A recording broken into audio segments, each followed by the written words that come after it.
Pantesan ngamuk-ngamuk sekarang banyak ngoceh. Ya, ternyata karena impor LPG-nya sudah terancam. Udah ketahuan sekarang ya. Caplin.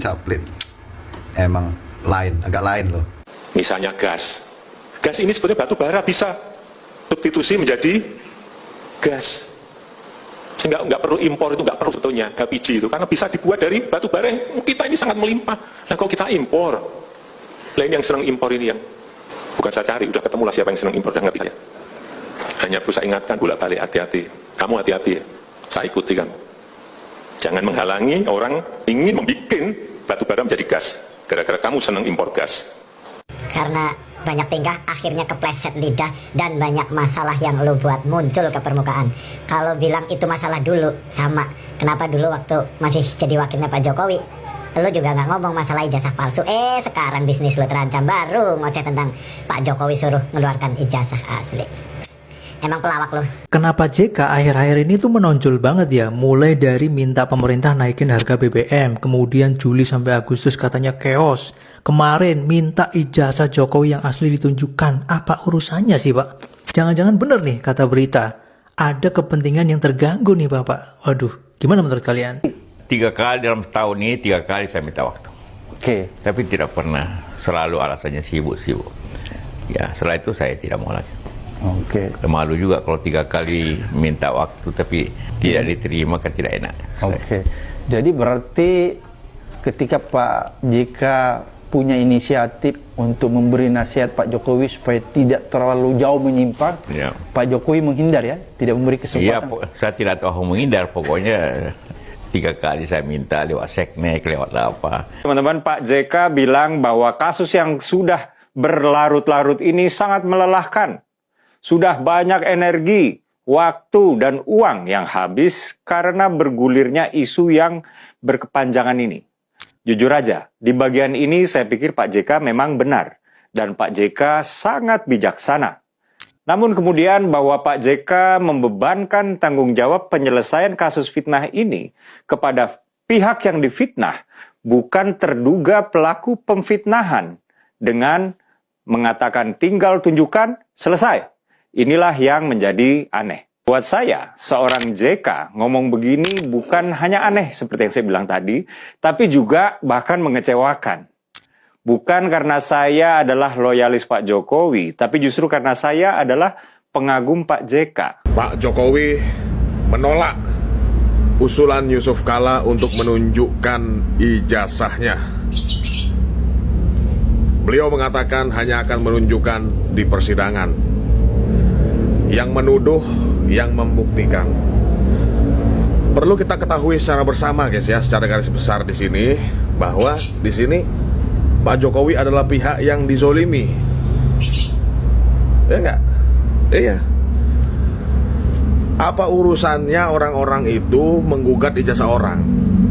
Coba pemimpin dunia mana sih sebenarnya yang diobok-obok ijazahnya hari ini? Ya kan? Jadi sebenarnya kenapa nggak ditunjukkan, kalau pandangan saya pribadi ya, mungkin lambat ada yang ditunggu, ya, lambat ada yang ditunggu. Nah, udah mulai keluar satu persatu siapa orangnya itu. Hidup Jokowi, hidup Jokowi. Kau dengar baik-baik buat seluruh pembenci-pembenci Bapak Jokowi dimanapun Anda berada. Jalan di belakang saya ini adalah suatu mahakarya terbaik dari Bapak Jokowi yang akan keluar.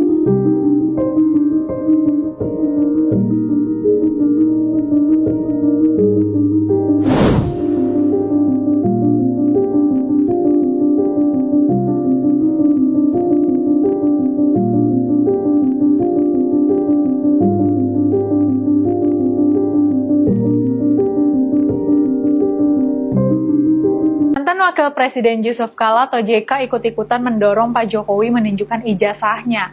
Kata JK, tuduhan ijazah palsu itu sebenarnya persoalan yang sederhana. Ia sendiri juga mengaku yakin kalau ijazah Jokowi asli. Tapi katanya isu ini sudah berlarut-larut, meresahkan masyarakat, dan merugikan banyak pihak termasuk dirinya. Karena itu ia menyarankan agar Jokowi menunjukkan ijazahnya ke publik biar polemik segera selesai. Sekilas saran ini kedengarannya sederhana ya. Tapi kalau dicermatin, logika ini justru bermasalah. Kalau setiap tuduhan liar harus dijawab dengan tunjukkan bukti lagi, maka standar kebenaran bisa menjadi kabur.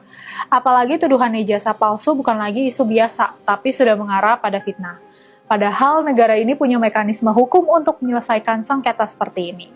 Dalam kasus ini, Bareskrim Polri telah menyatakan bahwa ijazah Jokowi asli. Universitas Gadjah Mada juga dengan tegas bilang Jokowi adalah lulusan resmi mereka. Artinya secara institusional dan hukum, persoalan ini sebenarnya telah selesai.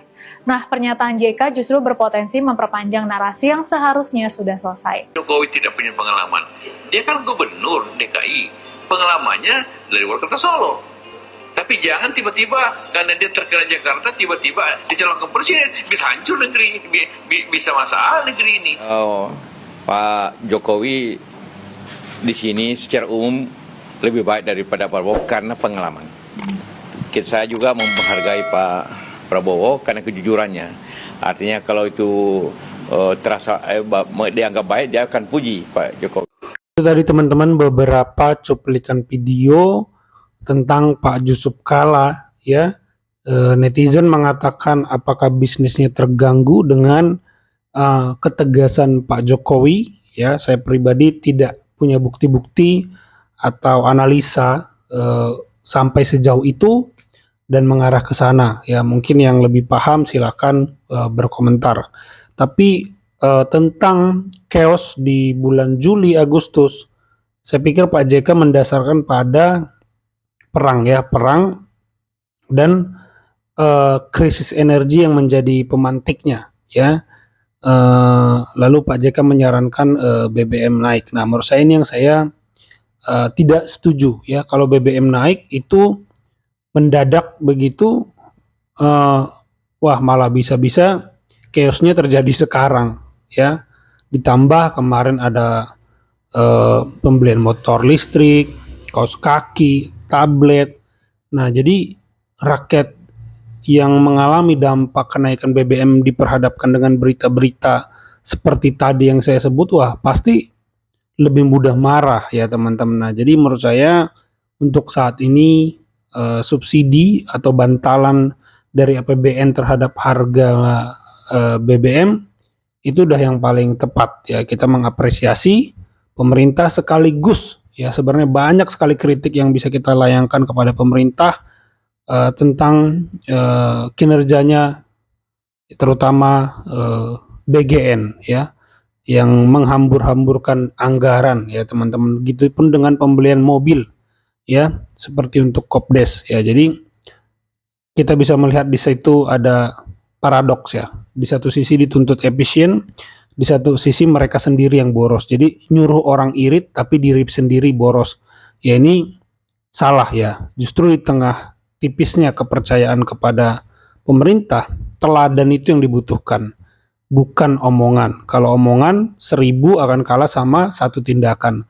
Jadi kita berharap ada tindakan nyata, itu lebih membuat kita lebih mudah percaya. Jadi chaos yang dilontarkan Pak JK, apakah ini ditangkap ya sebagai sebuah harapan? Jadinya ini kenapa Pak JK disudutkan ya sebagai tokoh nasional ya. Saya pribadi masih menaruh rasa hormat ya kepada Pak JK, terlepas dari berbagai analisa bahwa dia adalah caplin, dia adalah tokoh di balik berbagai isu gitu teman-teman. Tapi saya sendiri tidak punya analisa sampai sejauh itu.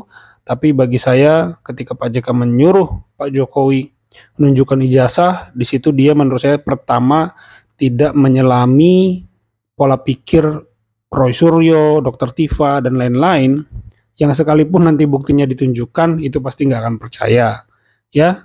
Itu satu. Dan mungkin Pak JK kurang mengikuti kasusnya. Lalu ketika Pak JK meminta BBM naik, itu juga menurut saya tidak tepat ya. Saya malah setuju dengan Pak Jokowi yang meminta atau berharap sidang segera dimulai. Pak Jokowi sendiri udah nggak sabar ya. Rismon itu udah dapat restoratif justice ya, tinggal Roy Suryo dan Dr. Tifa ya. Egy Sujana juga sudah dapat RJ ya, restoratif justice. Jadi Pak Jokowi pun sudah tidak sabar untuk disidangkan. Menurut saya nanti putusan pengadilan ini lebih bagus untuk memastikan dan berkekuatan hukum tetap pada ijazah Pak Jokowi ya teman-teman. Tapi ya itulah kritik yang bisa kita sampaikan ya terhadap pemikiran Pak JK. Memang dia mengatakan chaos itu mungkin giringan argumennya itu diawali dengan krisis energi. Kalau BBM dipaksa ditambal pakai APBN terus, ya harga-harga mungkin akan naik, contohnya plastik karena perang ya. Tapi bagi saya sebagai tokoh nasional boleh memperingatkan pemerintah, itu memang tugas tokoh-tokoh nasional ya. Jangan yang baik-baik aja, tapi berikan hal-hal yang nyata walaupun itu tidak enak didengar. Tapi menurut saya mungkin tetap harus diucapkan dengan semangat biar suasananya tetap damai dan semangat optimisme kali ya teman-teman ya. Itu yang bisa saya tanggapin ya. Kalau dari teman-teman sendiri bagaimana nih? Coba tambahkan di kolom komentar. Itu saja video kali ini. Terima kasih yang sudah menyimak sampai selesai. Sampai jumpa di video saya selanjutnya.